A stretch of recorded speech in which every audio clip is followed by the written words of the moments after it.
Which of the following sets of quantum numbers is not allowed. Okay, देखिए guys, अगर आपको ये जो ध्यान से देखेंगे इसमें, तो एन क्या है, प्रिंसिपल क्वांटम नंबर, एल आपका एजीमुथल, एम मैग्नेटिक, और एस होता है इसका स्पिन इलेक्ट्रॉन्स का, प्लस हाफ या माइनस हाफ ही वैल्यू पॉसिबल है।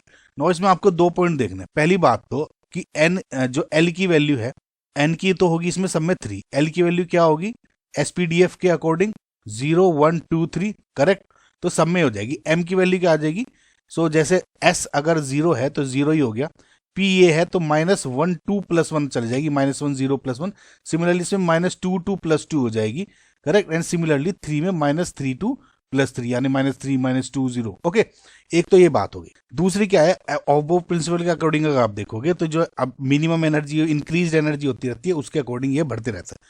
तो क्या होगा, पहले 1s भरेगा, फिर 2s भरेगा, फिर 2p देन 3s, फिर 3p then 4s, 3d 4d then 4 ये, एंड देन आगे जो भी होगा 4f, है ना।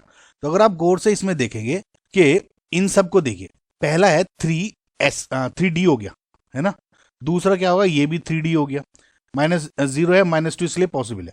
इसमें क्या हो गया, 3f हो गया, और इसमें क्या हो गया 3l0 यानी s। समझ रहे हैं ना, f क्यों, क्योंकि m की वैल्यू यहाँ पे, l की वैल्यू 3 है तो यहाँ l की वैल्यू 3 होगी, तो अकॉर्डिंगली f हो गया। ओके, नाउ अगर, लेकिन इन सब में देखिए 3d पॉसिबल दिख रहा है, लेकिन थर्ड शेल में f नहीं होता, ये स्टार्ट होता है आपका फोर्थ शेल से, समझ में आया, ठीक है।